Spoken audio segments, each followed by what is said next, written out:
E allora, al primo set siamo riuscite a entrare convinte e dare il meglio di noi, come siamo riuscite nel secondo, e siamo riuscite a non farle giocare come sanno fare.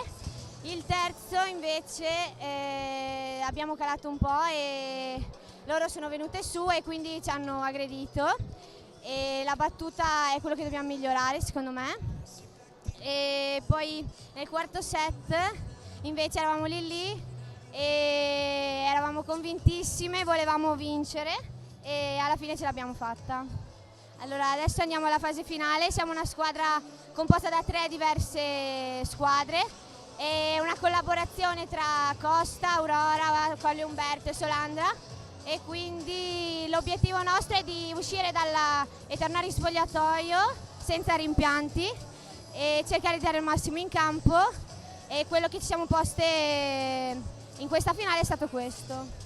Allora, la nostra squadra funziona perché abbiamo l'abilità e la qualità di riuscire a giocare assieme, essendo anche di 3 diverse squadre, senza mai allenarsi insieme in palestra.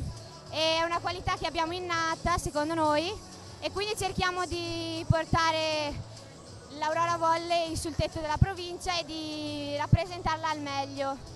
Ringraziamo sicuramente il nostro allenatore, chi ci ha seguito, chi purtroppo ci ha lasciato a metà strada, le vogliamo ringraziare comunque perché ci hanno aiutato fin lì, e questo si è avverato anche grazie a loro.